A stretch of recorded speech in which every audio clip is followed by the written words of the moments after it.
Welcome, everyone, to our second spring BNNHA It's More Than History lecture series. I am the Peel's first artist fellow. Live captions and ASL interpretation are provided for all of our events. Captions are underneath the video player on our website and can be adjusted for size, color, and contrast. We are recording. This event will last 1 hour. You can email online at thepeelcenter.org for technical help. You can also reach us on social media. We are at The Peel on Twitter and Facebook, and The Peel Baltimore on Instagram.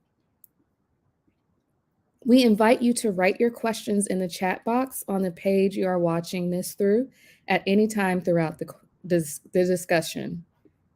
Any donations you make during this program will go to supporting the Baltimore National Heritage Area's work and ensuring that programs like this can continue to be free for all in the future. Thank you for giving what you can. We begin this event by acknowledging with humility the lands where the Peel and Baltimore is situated today are the traditional, ancestral, and unceded lands of Piscataway, Lenape, and Susquehannock indigenous peoples. The vast coastal area today, known as Baltimore City, Maryland, sustained indigenous peoples until the arrival of Europeans beginning in the 1600s. Over the next 400 years, many Piscataway, Lenape, and Susquehannock communities were decimated, absorbed by larger villages or tribes, and or forced by the US federal government to move west beyond the Mississippi River with larger tribes. Since then, other tribal peoples have moved here in the diaspora, including the Lumbee tribes. On January 9, 2012, two tribes of Piscataway, the Piscataway Conoy tribe and the Piscataway Indian Nation, became the first tribes recognized by the state of Maryland. In 2017, the state also recognized the Accohannock Indian tribe. We acknowledge the Peel stands on stolen lands. The history was adapted from an original text authored by Ryan A. Coons, Peter Dayton, and Ashley Minner on the Lumbee tribe. Now, I'd like to introduce Shantae Daniels, Executive Director of the Baltimore National Heritage Area and producer of the It's More Than History lecture series. Thank you. Thank you, Chris. As Chris mentioned, my name is Shantae Daniels, and I'm welcoming you here today for the It's More Than History lecture series. This series was created over 10 years ago in order to bring stories like this and to bring our history to the public. This month, we are serving the Women's History Month. It's almost the end of the month. We're almost into springtime, but we are celebrating women and their stories. So I thought that this program was extremely unique because it exists with the women that are doing work now, not the women of the past, but these women are doing work in the present to better their communities, their neighborhoods, and their and the city of Baltimore. So thank you everyone for staying inside on this beautiful spring day to see and to hear from our guardians. Now I'll introduce the curator of this program, Whitney Frazier from Whitney Frazier Studios. Hi, thanks, Shantae. Thanks for having me. My name's Whitney Frazier, and I've been in Baltimore for about 20 years, working in neighborhoods all over the city, where I've met many amazing women, some of which you'll meet today. And I, through that work, felt like it was necessary and important to celebrate them through a storytelling and photo documentary project that I call The Guardians. And we have an awesome website that you can check out and see all the different guardians that I've interacted with. We want to keep adding guardians and celebrate more of the work that these women do every day to ensure the safety of people in their communities, to bring resources to their neighborhoods and communities. So I think they're pulling up the website now, but we have 5 of them here with us today. And there's our awesome website that Laurel Stewart helped me build. We have a page for each of the guardians, and you can listen to their stories. You can read the transcribed audio, and their bios are there as well. There they are. They represent 9 different neighborhoods, but today we chose guardians that are in heritage areas for this program. So I'm going to call them in now, and they will introduce themselves to you. So we have Miss Audrey Carter from Oliver. Good morning, everyone. Thank you for allowing me to be on here. My name is Audrey Carter. I am from the Oliver community, as well as from the People's Association of Oliver, as well as from Zion Baptist Church. Amen. Thanks. And Miss Sharon Snow from Silburn. Good afternoon, everyone. My name is Sharon Snow. I am currently president of the Silburn Community Action Association, which is part of the Greater Park Heights community. I also sit on several boards within that footprint. Thank you. We have Taylor Mugar. Good afternoon. I am Taylor Mugar, and I'm born and raised West Baltimore, Sandtown, Winchester area. Great. And she'll talk more about all the things and all the work she does momentarily. And we have Antoinette Mugar.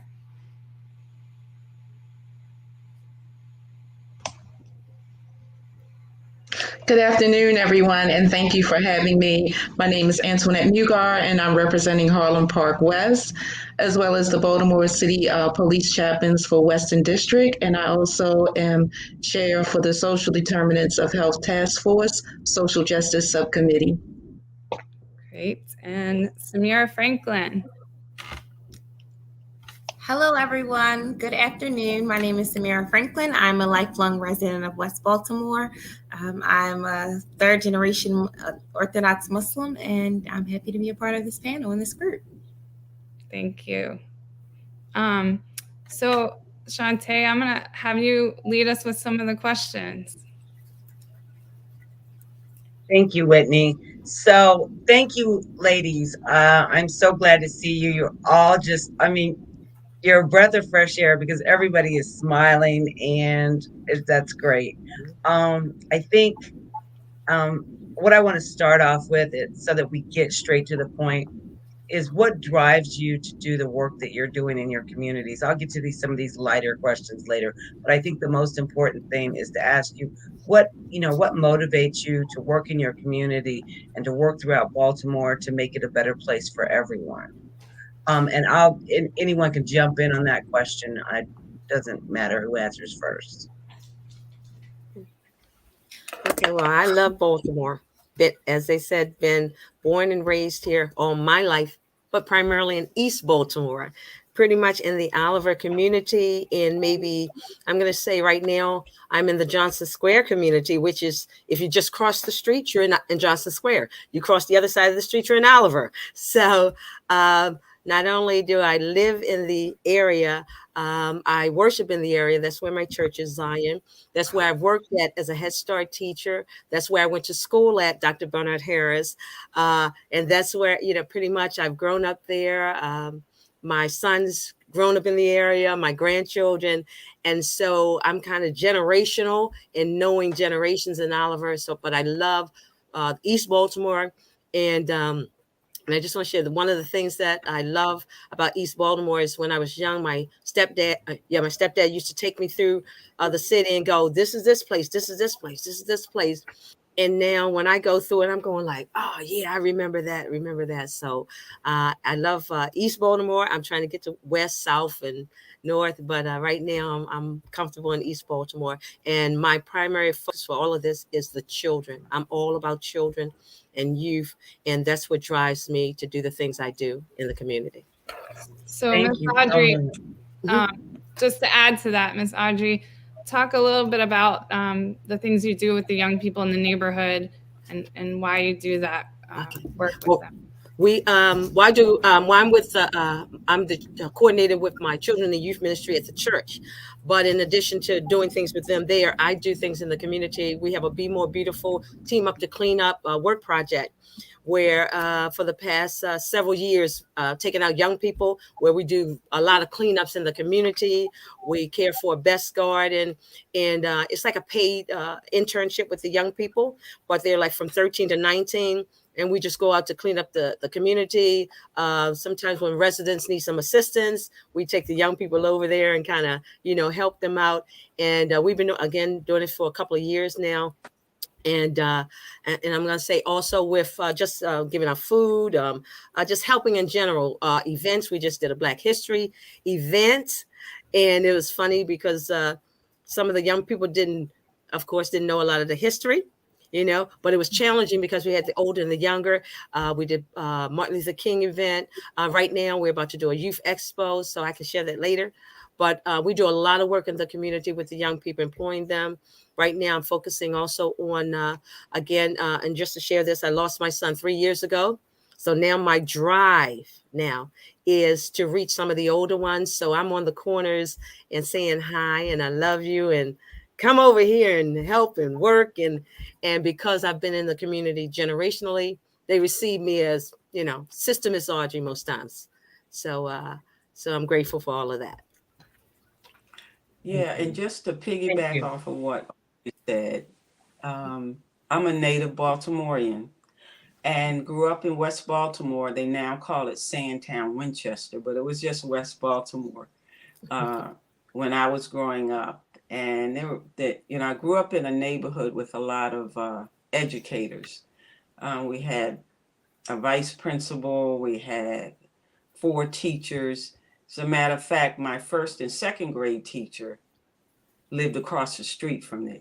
So it was hard to, do anything wrong at school. But it was a very close, loving kind of a neighborhood. And everybody always did something to uplift the kids in the neighborhood, keep the neighborhood clean, keep folks motivated. I was raised by my maternal grandparents.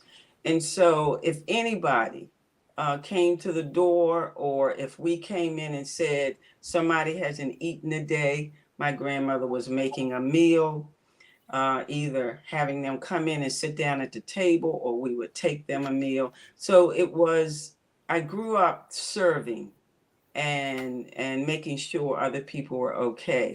And, I moved from Sandtown, Winchester to the greater Park Heights area. Same kind of dynamics in terms of neighborhoods and communities. And schools. So, just wanting to make a difference, especially with our children, because they are our future. So that's what drives me to make a difference. Well, thank you. And I'm very interested in hearing Samara's intake as an Orthodox Muslim in West Baltimore. Because I'm going to get to the mom and daughter too, because I'm sure you guys have a very unique story, right? Because you have different perspectives. So Samara, can you tell me a little bit about you and what you're doing? Well, it's funny. I have a mom and daughter story as well. One thing that my mom just always told me, if you're leaving your house every day as a Muslim woman, you need to be trying to help as many people as possible. And that is something that, has trickled down from my grandmother to my mother and, of course, to me. I grew up always in service. We would have what is called dawah, but it means to basically to call people to Islam and to being Muslim. So we would have dawah nights at our masjid right in West Baltimore. I grew up at Masjid al-Haq. It's literally about 2 blocks from Pennsylvania Avenue. So, that was our playground, and just the whole entire, that few block radius, it was literally always kind of governed and protected by the Muslims. And so, they wouldn't sell drugs on the basketball court because they knew that was, a space where we, were of course governing, and we cleaned it up, and we always kept it up for the community and things like that. So I mean, I just always grew up like Ramadan is approaching, so that brings it to mind. 20 days out of the 30 days. Myself and my big sister, we were, around probably 12 and 13, and she was about 14, and all of our good girlfriends that we were growing up with who were in that age range, we would cook 20 days out of the 30 generally in the Ramadan month. So for the whole community, at least 200 people a night, we would, as we're fasting, we would cook. So we would have a big community meal. And so, I've just always grown up in service to others. And that's been something that has definitely been a part of my faith, of course. And then, I've been able to lead that through my life. So absolutely. Thank you. Thank you. So Antoinette and Taylor, I'm not quite sure which one of you wants to speak first. Why don't we have Antoinette speak first, since she's been living in the community longer. So why don't you tell me why you're doing this work and what makes it important for you? Because of course you've got Taylor to look out for, and now she's a woman. She's got another generation to look out for, right? Yes, she does. So the reason why I do the work that I do is twofold. One, I do the work that I do because I got sick and tired of seeing my community lack resources, and I got tired of seeing the neglect of my community, so to speak. So I became curious as to how I could make a difference, how I could change that. So that's when I was approached by Layla Campbell, the owner operator of A Step Forward, and she invited me to a neighborhood council meeting. And then from that introduction, we formed Harlem Park West Community Association. And then we started working closely with Build. And I started doing trainings with Build on how to become a better leader, teaching me and showing me how to hold elected officials accountable. And the other reason why I do what I do is because, for one, I'm a registered nurse and I care about people, and I care about the quality of life of people. And so when working in hospitals, when I would have patients who would come in and tell me that they lived in certain communities where they lacked resources, experienced food deserts, lacked housing, it became difficult for me to discharge them home. So that's why I do the work that I do. Well, thank you. So what's your take, Taylor, on why you're continuing the work that your mother's doing? Can you guys hear me? Good. Yes. Well, as my mother explained, I did have great examples of service, and one that came to mind that I don't mention a lot is when I was younger. I helped my grandmother at a homeless shelter, Brown's Memorial Shelter, which is not more so on the west side.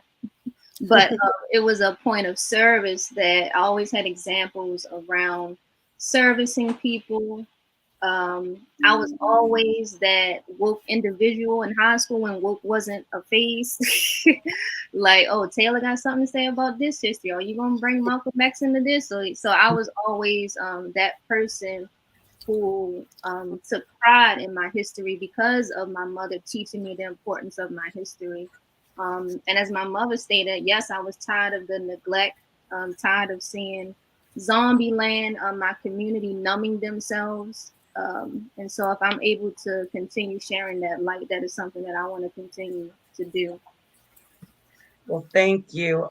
And I think that through your introductions, most of you have kind of answered a lot of my questions, but just on a very Baltimore level and just on a lighter level, I want to ask you a question, because we're a history organization that believes in preserving history for the current generation and future generations.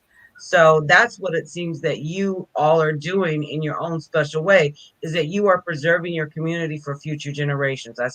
There's no question to that. But I would like for you to answer, what in the now versus then what's your biggest recollection?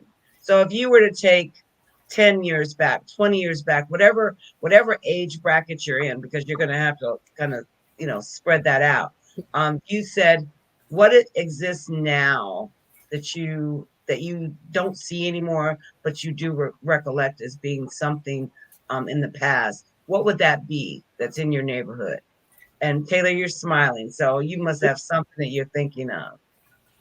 The now, well, then and now. So it kind of goes together, is the Avenue Market. The history of the Avenue Market, thriving Black-owned businesses back in the day, that I wasn't a part of, that I am aware of. The now of the Avenue Market is still a place of gathering and community and food and celebration, and still a common area.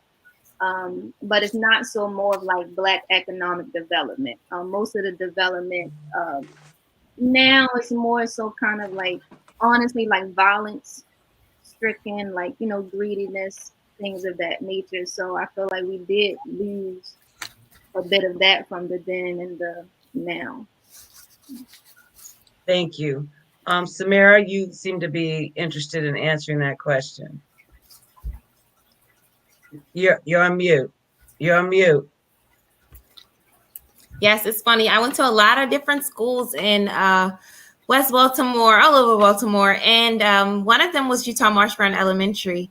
And it's funny, we used to have a Pell Center. And I just still to this day, I remember Officer Terry and just all the fun times and going to basketball after school and him being our coach with our gym teacher and just, I really do miss the Pell Centers and that interaction. And I even remember when I was working with BIOP, this is right out of high school.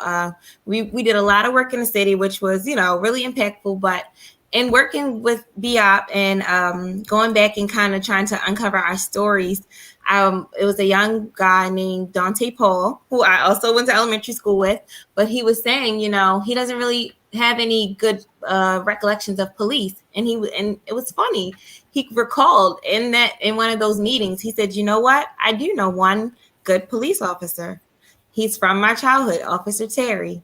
And we both lit up and I'm like, you remember him? I remember him, and it was just a moment. But yeah, he was like, he got me, he gave me a bike. He did this, he did that. He did, all these different things that he did. And, he was kind of like a father figure to a lot of the young men in the community. So I really do miss the Pell Centers and what they represented as far as young people and police and that, bridging the gap. Thank you. And I think that's a sentiment that runs across communities nationwide, is that when the police were beat cops and they walked the street, they weren't in their cars. They got to know the kids and, they got to be able to call them out when they were doing something bad. So I totally relate to that. Miss Snow, you want to put yourself off mute and tell me what you recollect about the then and the now?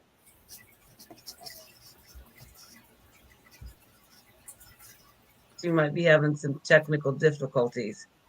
Are you there, Miss Snow?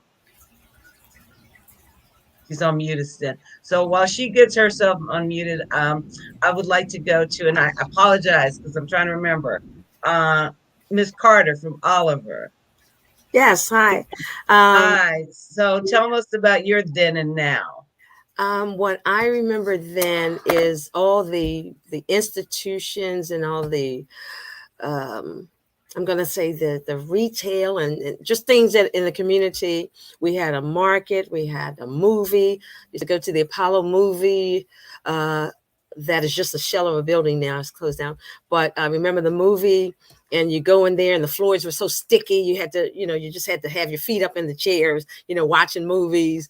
I remember a bakery, which was on Hartford Avenue, that, your mom could get, my mom gave us like maybe a quarter or 50 cents or something. You go around and get your, your day old donuts and things like that. So that was the then. And also Dr. Bernard Harris, our school that I went to, and again, my son, my grandchildren went to.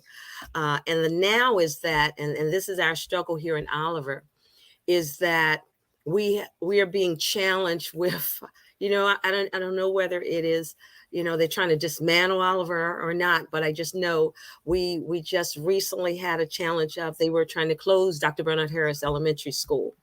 And of course, we rallied together as a community and the Build organization, which also my church is a part of, and I am, and the People's Association, which is a new organization that me and a couple other individuals in the community created because of certain things happening in the community. So we rallied together, and now that is off the closed list. So now at this point, we're trying to get the enrollment back, and people are excited to come. And so I remember that was then, and now it's also with our rec centers. Our rec center is closed now. Our community center is like not functioning. So that's our challenge now, to kind of bring back those institutions, because in our Oliver Community Center, we had, we had dances, we had movies, we had the youth coming in, we had the gym, the Oliver Rec on the other side of the community center. And so, when I'm out there, talking to young people before, when the rec was open, I said, hey, go over to the rec, come do this. And this is what we have over there.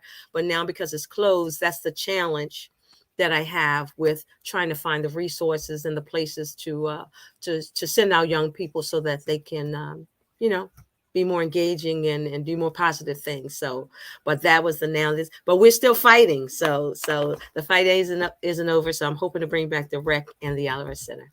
Thank Amen. you. Miss Antoinette, I know you have stories for us. What is the then and the now? Wait. We can hear you a little bit. She muted herself. Yeah. Okay, so the then and the now for me, I remember growing up in Murphy Homes, and Murphy Homes was a project. It was 4 projects, and I remember growing up there. And even though it was dangerous, I remember my mother being very protective of us. And I want to say it was more of a sense of a community, because even though we lived in the projects, and the projects had a lot of single women that had children, the families looked out for each other. I mean, I remember moms being really moms and walking their children to school and making sure that they were safe in school. And I remember one teacher, Miss Turner, who showed me a lot of kindness. And she invited me to her home and showed me exactly what hope looked like. And I went to her home. She was married. She had a nice home. She had 2 children, and she just gave me a different perspective on life. So, and now I just see young women or young mothers, like, it's nothing for me to see them walking their children to school, and the child is lagging behind and they're not holding the child's hand. It's no nurturing. It's no sense of community anymore. So I'd like to see the sense of community brought back. Absolutely. Absolutely. Miss Snow, what happened to her? Did she come back? She's having some technical issues with her iPad and StreamYard. Unfortunately, Okay. I'm trying to get her to tell me some things that I could share. Okay, that's fine. So as a history and a heritage organization, one of the things that we have been working with is neighborhoods and communities. And so I want to be clear and explain, because I'm sure people are confused out in the audience. There are how many guardians, Whitney? We had 13 for our first cohort. Okay, so can you go ahead, just to be respectful, and name out those other neighborhoods that are a part of your Guardian project? Yes, we have a number of guardians from the Park Heights community, so Northwest. We have Darley Park, which is a little above Oliver. We have Govins, which is kind of in the middle, a little north in the city. Am I missing others, you all? I don't think Irvington. We have Irvington, which is Irvington. I southwest. got Irvington. Mhm. So, so that the audience is aware, I really want to be clear and explain that. So the National Heritage Area and the State Heritage Area has a boundary, and that boundary was set long before I became the executive director. The boundary is based upon cultural resources. So West Baltimore took out a huge swath of that because the African American community is so steeped in West Baltimore, Harlem Park. And so that's where most people, when they talk about Baltimore and African Americans, they do talk a lot about West Baltimore, Sandtown, Winchester, Harlem Park, and those communities. And so when that evaluation took place, they only circled that community. So we only were able to take in, Baltimore has 278 distinctive neighborhoods. So I wanted to share that with the audience. And of those 270 plus neighborhoods, the heritage area boundary only has 135. And so you represent residents and individuals from those 135. And I just want to tell Miss Audrey, I think it's Miss Audrey, that Oliver Johnson Square was just added in last year. So we went back and we looked at the cultural resources of those places. And because of the cultural resources that you had there, the history that you had there, they are a part of the heritage area boundary. And so the other places are not, does not mean that they're not valuable. It is that they are predominantly a lot of residential. So they're more 90% residential. And you have cultural resources in your communities that you're in, especially in West Baltimore. And East Baltimore, all the way out to Great Blacks and Whites, was considered the cultural resources there. And then we went and tapped into Miss Snow's neighborhood, which is Silburn, the Silburn community. So I just wanted to be clear with the audience because it's really not, people get really confused about that. So anyway, I just wanted to say that on the lighter side. So I want you to give a shout out. One of the questions that people always say is that Baltimore is always about the high school, always about the high school, always about the high school. So I'd like to take a round robin so that you can give me a shout out to what high school did you go to? Miss Antoinette, why don't you go first? Because you've been last. So Miss Antoinette, tell me what high school you went to. You are so correct when you say when you're from Baltimore, it's all about the high school you went to. So I graduated from Baltimore City College, which I am so proud of because historically Baltimore City College was an all-male school. A lot of famous people graduated from Baltimore City College: Elijah Cummings, Donald Schaefer, Kurt Anderson, and Benjamin L. Carden. And so in 1979, they opened the school up to women. And I remember when I graduated from Booker T Junior High School and was selected to go to City College in 79. And we opened up in the basement of Eastern High School initially because they were still doing construction on the school. So when the construction was complete, we moved into the new building, and City College is known as the Castle on the Hill.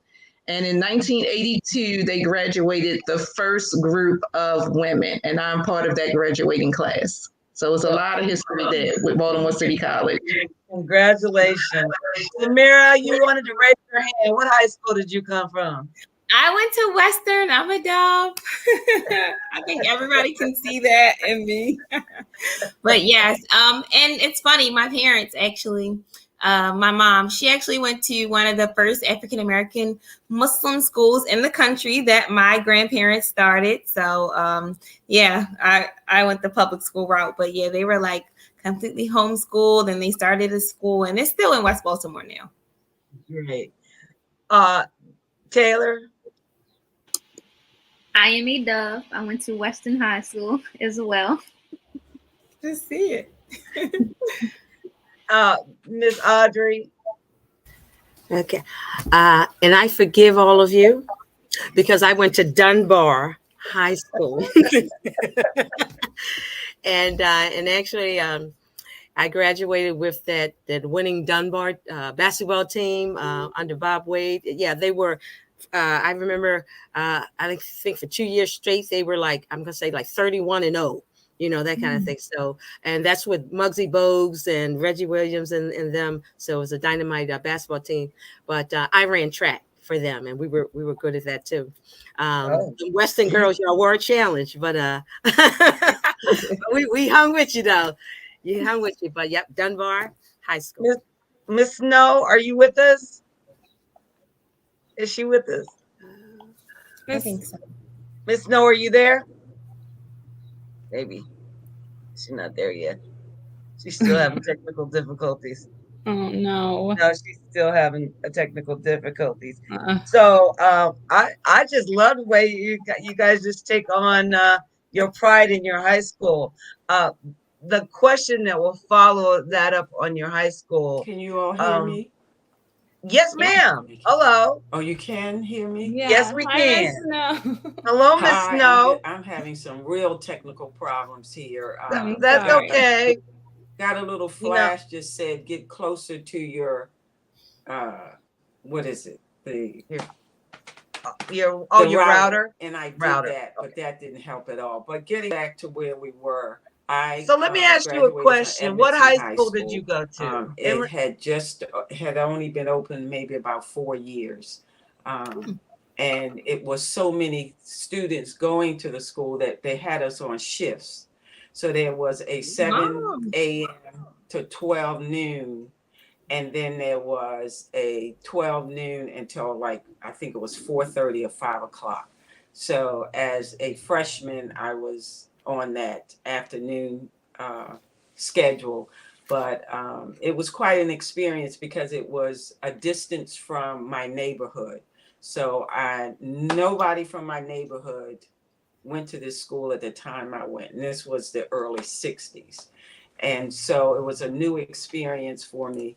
And it turned out well. But I also taught at Eastern High School for about 10 years. So meeting a lot of the girls from that east side was quite an experience because their story growing up was different from mine, a little different from mine growing up. And so it was a good experience. So what I wanted to ask you, because you probably will go down in the history. And then I guess we're waiting for Shantae, are we? I'm here. Whitney? I'm here. Oh, You are you can't not hear me. hearing Shantae? Can't hear me. She can't hear me. There she goes. Too bad. Okay. So what I wanted to ask you is, this is Women's History Month. We're closing up Women's History Month. It doesn't matter who, but I would like to know who in your mind stands out as a shero, who is either local or national, that that you see the work that you're doing and how that person has made an impact in the world. Does anybody have anybody that they Sure. And she's actually one of the guardians, and she's not here right now, but Miss Gwen. Oh my gosh, I have called Miss Gwen my hero for so many years now. And she literally can go down in West Baltimore and go down the street and she'll get high fives and people saying you're my hero. She's amazing. What neighborhood is she from, Samira? Govan. She actually represents Govan. But the thing about Miss Gwen, she's good in the hood. She's good in every hood. She has done community organizing all over the city. She has truly been the people's champ. So, and she's been my mentor since I'll say the end of 2015, early 2016. And she has definitely helped me to stay on track when it comes to being in service to others and always stay anchored in my goals. And she's amazing. She really is amazing. She's just a heart of gold. So Miss Gwen. Thank you. Anybody else want to speak up? I'll take anybody. I always look through, there's a woman that was in my church Her name was Sister Willingham, and she just kind of, as Shamir was saying about just take you under your wing and her wing, and it was like, don't look at this and don't do this. It's okay. Don't even worry about them people and whatever. And so she passed now, but her spirit it's like, I just remember her all the time about, you do what's right. When God leads you, you just do what's right. When the spirit moves you, you do what's right. And don't worry about if anybody else don't do it. You do what's right. You do what's right. And she was one of those people also that, as I was navigating my way in learning who I was as a Christian, she was that buffer of like, leave that child alone. Don't do, and things like that. And I was like, thank you, Lord, and so I remember her for that. And then, just as I've been living, it's just, different people here and there I pick up things from, but it was always that voice that came back. It's like, you do what's right. You do what's right. And I say, I'm grateful for that. Well, thank you. Yeah. And Taylor, you got somebody in mind? You're on mute. No, because I have so many. Oh, you can hear me now? Okay. Yeah. Yeah. Okay. No, because I have so many. I'm an artsy person, so mine's are like art, like Dorothy Dandridge, Phyllis Hyman, Nina Simone, like people like that who creatively express their emotions and pain and trauma through art and music. Those are good people to have in as sheroes. And how about you, Miss Antoinette? So I want to say my shero is my mom, Earlene F. Slater, who recently passed away. Sorry. And she's my shero because she always taught me the right things to do. She was a Christian woman, and she showed me what it was like to walk the life of being a Christian, not just talking it. And she just always guided me. She's always been supportive. She's always nurtured me. When I was wrong, she would tell me that I was wrong. And she was just always there for her family, holding her family up, and just always putting her Christian values first.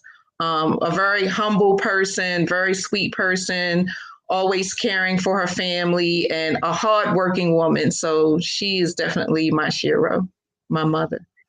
Well, thank you. That's a person. Miss Snow. Yeah, I don't think her audio is working. It's there. I do want to shout out Miss Gwen, helped bring all these guardians together, and also was a mentor, or has been a mentor of mine over the years in Baltimore. So she is an incredible woman. So we're just gonna have to interview Miss Gwen by herself, right? She gets her own. Gets her own live for. So Baltimore's always in the news, local and nationally, for some unfortunate reason. And I'm not trying to be down on Baltimore at all.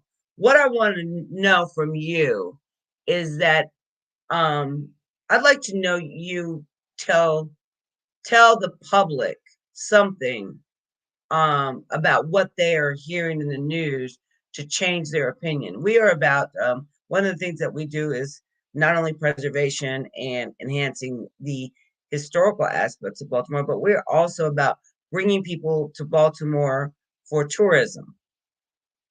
So you can get an imagination is that what's being read on in the newspaper, on your computer, or in the news at the night, something negative come across. I want you to make your own PSA of why Baltimore is a great place to visit, a great place to live, and what's special about it. And we've got about 15 minutes. So I want, if we can do this quickly, because what I want to do is I want each of you to come back and tell us something that we haven't talked about today. So I want to give you time to do that. But I really want you to do a PSA to our audience and to the world about what makes Baltimore a great place to visit, and why you shouldn't listen to what all the news is saying. And I'm going to start with Samira, because she just I can see she's just happy to tell me. Samira, you're on mute, honey. All right, for me, I'll say definitely Baltimore is a resilient city. And we will always be a city that will pick ourselves up, dust ourselves off, and keep on moving. And, you know, what's funny is when I was a young girl, excuse me, making my way through the city, around 13 years old, I used to have to get myself on the bus and, you know, go to school that way, commute through the city, basically. And I met so many unique people in Baltimore. And all I had to do was smile. I just had a notion that I never knew who I was going to bump into. You never know who is, what they're going through. You know, you could bump into a complete stranger and you could change their outlook on life. And just by bumping into people and smiling, I have met the best people. And we have some of the best Uber drivers, I'll say as well. But just the people in Baltimore, the people are why you should come. Of course, we have activities, we have museums, we have theaters and different things like that. But the people, they have a story to tell. Thank you. Taylor, our artist in the group. Taylor, do you want to go next? Taylor. Can you hear me? Mm-hmm. Baltimore is definitely resilient. Baltimore has a great foodie like vibe that people may not be aware of. Like we have great food, culture driven food. We have a nice vegan scene as well in Baltimore. We definitely have the arts. And with Baltimore, you're going to get the best of both worlds, in honesty. Like you're going to get rawness, realness. Baltimoreans are very comfortable in their Black authenticness. They're raw, they're real. And that's how I am able to grow as a woman and as a Black person because of this city. Thank you very much. Miss Antoinette? So Baltimore, it has a unique culture, and it kind of reminds me of a small town where everyone knows everybody. And I want to say it is the mecca of great hospitals. Something you guys might not know, but as the COVID surge broke out, a lot of people from the suburban counties had to be transported to Hopkins and University of Maryland for their COVID. So I want to say that Baltimore is unique. It has a small hometown culture. It has many markets. One of the best festivals that I really enjoy going to is the arts festival that comes into Baltimore every July. So I just think that Baltimore is unique. It has a very unique culture and it has great hospitals, great medical care. Thank you. Ms. Audrey, what you going to tell us about? What you going to tell us? I echo the same thing with the ladies. I pretty much was solitary in the my community in the East Baltimore as I was growing up. But as I've gotten older and, you know, exposing my son and grandchildren, it's like so much diversity, so many fun things to do, whether it's the Harbor Place, whether it's other communities. And as I said, it's just a rich history of whether it's the activities, like I think it's the Artscape that they have in July. Took my grandson down there when the last time they had it, and we were just going for like cotton candy. But when we got down there, we were doing Michael Jackson dances and doing all sorts of stuff and drawing and and it was like just amazing. And after that, we've been like, okay, what's next in the community? But but the diversity and the comfortableness and also what Shamir was saying about getting on the bus. I mean, I drive, but I like sometimes to get on the bus because I meet so many great people And like she said, all you have to do is smile or say, hi, and conversations, and you just never know. And it's because it's such a small town. It's like, oh, I know them. Who are you? What's your last name? And are you related? Yeah. So it is just an amazing city to come to, and we're growing. And so, with the culture that's happening now, and that's happening everywhere, but, things are going to work itself out, but we are resilient. As Taylor said, we are resilient. This is true. So we have about 9 minutes in our broadcast. And I know that you guys are doing things, you ladies, I don't say you guys, you ladies are doing great things in your community. And so I want to give you an opportunity to shout out, tell us what's going on. If there's something that you would like us to do. I know Whitney has a little bit of a message that she would like to say about continuing this program and what they need. So I'm going to give it over to you. We got, like I said, about 9 minutes of this broadcast. So whoever feels comfortable with starting and you've got something that you want to tell us, please be free. I have a youth expo coming up. Youth Expo, and that is going to be on April 14th and 15th at the Oliver Community Center, 1400 East Federal Street. If anybody wants to be a part of it as a vendor, a volunteer, or participant, they are definitely welcome to come through. I don't know how to get my information. Do I say my phone number or whatever? Address. Don't say your phone number. Don't say your phone number. Whitney will get it. Whitney will get it to us, or people can email. They can email us and get it to us. I'll put it in the chat then. Okay. That's fine. And I definitely want to talk to you because I think BNHA would like to have a table there. Amen. So, thank you. So thank you. Anybody else have something that's going on special in their community they want to tell us about? Yes. So we're. Oh, go ahead. No, it's fine.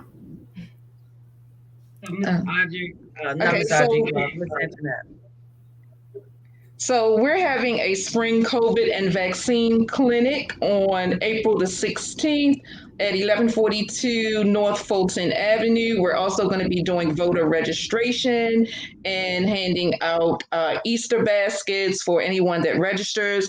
And June the 18th, No Boundaries is having a block party at the 1400 block of Utah Place. Thank you. Thank you. You're welcome. Samara, you got something you want to tell us about? Yes. One thing that I want to urge everyone to do, if you are from Baltimore or not from Baltimore, now is the perfect time to buy a home in Baltimore. Hopefully, by the end of this year, I will be finished buying a home. That's very exciting, but also I just want good people to help anchor our communities. And we need homeowners. We need people who are willing to be invested in our communities and just to, take on some of the responsibility of the blight and some of the, the things that are not as shiny about Baltimore, and just help to transform those things. So if you're looking to buy a home, Baltimore is a perfect place. And there are many, many grants and things like that and initiatives where you can receive, monies to assist with that. So please, if you're interested in buying a home, come to Baltimore. Thank you. Yes, Taylor, I see you smiling. Okay, realtor, let's. I have a podcast. It's on all streaming platforms except for Apple. It's under the name Precious. That's my mother's nickname for me. That's not a nickname that you guys can call me. It's under Precious, under my name, Simone Mugar. I'm also working on a YouTube channel, so you can type in my name, Taylor Mugar, in YouTube, and you should see some videos pop up. What else did I want to mention? What's your genre in your YouTube and your video? What are you doing in your? What are you talking about? Healing. That's a good question. Thank you. Healing. I'm talking about culture, society, my generation, life. I'm just being my authentic self. The many layers to being a Black woman, a woman, an activist, an advocate. And that which brings me to my point. Anyone out here that's listening, that's doing this activism work, or you're an advocate, Never put too much pressure on yourself to just be that. Because with the label activist, like you can get those terms like, I can't say this, I can't do this. This is not political work. This is God-driven work. So you are a human being. There's so many layers to you. Like I've got a healthy ratchetness to me and I got a righteousness to me. So remember to celebrate all those layers of yourself. Well, thank you. I'll turn it over to Whitney to give us the broad stroke and to close out the program. And I want to thank our audience for participating and being a part of Women's History today. So Whitney, take it away. I guess what comes to mind is I just want to shout out our mayor, Mayor Scott. And we just had a meeting, the Guardians and I, with him and his team, and really trying to partner on working on some of these issues that the Guardians brought up from their neighborhoods. So vacancy, youth programs. So we appreciate that we have a mayor who's listening and wanting to partner and work with us. So just to shout him out. And I, as an artist, want to keep doing this work. I want to keep lifting up other guardians and other voices and other leaders. So I've been working closely with the Peel, and I appreciate all the work that Nancy Proctor is doing and the Peel is doing overall to tell Baltimore stories and to continue to find ways to lift up more guardians. So I just want to shout those two people out, and thank you, Guardians, for taking the time to be here today. And Absolutely. Thank you, Shantae, for hosting.